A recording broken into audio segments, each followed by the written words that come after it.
uden hjælpemidler. Som altid er det en forudsætning, at man kan den lille tabel. Lad os se på et eksempel. Man kan skrive det op på den her måde, og man starter altså med at se på, hvor mange gange går 4 op i 4. Det gør det 1 gang. Så siger man 1 gange 4, og det er 4, og så er der 0 til rest. Så trækker man 3-tallet ned. Hvor mange gange går 4 op i 3? Jamen, det gør det 0 gange.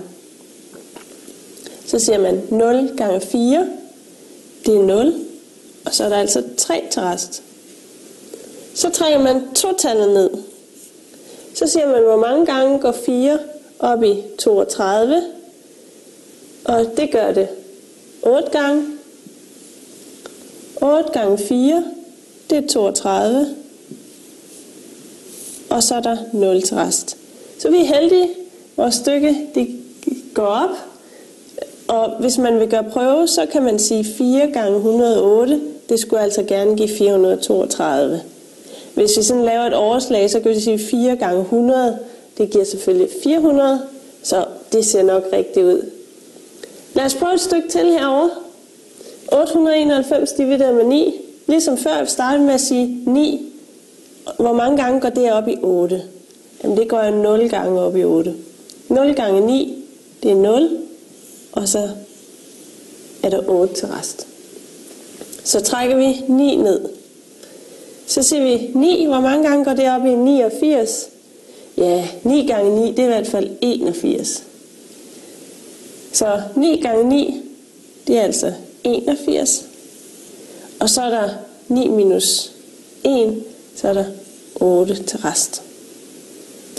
Så trækker vi 1-tallet ned, så står der 81. Så skal vi altså se, hvor mange gange går 9 op i 81. Jamen, den har vi lige haft, det gav faktisk et 9-tal. Så 9 gange 9, det er altså 81. Og så er der 0 til rest. Så vores resultat er altså 99.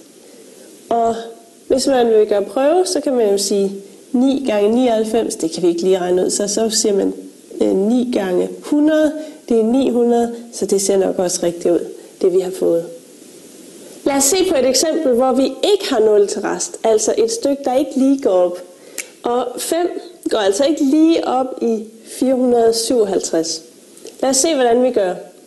Ligesom før, så siger vi 5 op i 4, jamen det går altså 0 gange. 0 gange 5, det giver 0. Og 4 minus 0, det er 4, så der er altså 4 til rest. Nu trækker vi 5-tallet ned. 5 op i 45, det går 9 gange. 9 gange 5, det er 45. Så er der 0 til rest. Nu er vi klar til at trække 7-tallet ned. Så nu skal vi finde ud af, hvor mange gange går 5 op i 7. Det gør det 1 gang. 1 gange 5, det giver 5. Trækker de 2 fra hinanden, så er der 2 til rest. Men vi kan jo se nu, at 5 går altså ikke op i 2. Så vi må have fat i vores komma. Men det vil sige, at på den her plads, så begynder vi altså at beskrive tiendedele. Så hvis vi kigger på vores rest her, der står jo 2, men det er jo 2 enere. Hvor mange tiendedele er det så? Jo, men så er det jo faktisk 20 tiendedele, fordi vi skal jo altså gange det her total med 10, når det er tiendedele, vi vil beskrive. Så vi kan altså tillade os faktisk, når vi har skrevet vores komma, og vi skal til at beskrive tiendedele herhen, så kan vi faktisk tillade os at sætte et 0 bag på det her 2-tal, så det bliver til 20. Så nu har vi altså 20 tiendedele. Så hvor mange gange går vores 5 op i de her 20 tiendedele? Jamen 5 går jo 4 gange op i 20. Så vi har altså 4 tiendedele. 4 gange 5. 4 tiendedele gange 5.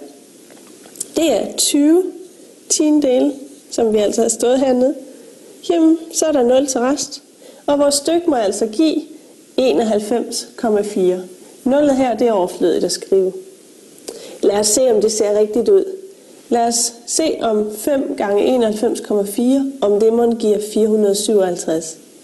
Det kan vi ikke sådan umiddelbart lige regne ud, men vi kan da lige lave et overslag, så vi siger 5 gange 90, ser det rigtigt ud. Ja, 5 gange 9, det er jo 45. Og så skal vi huske vores 0, som vi lige ser bort fra. Så det giver altså 450. Så 457, det ser meget fornuftigt ud.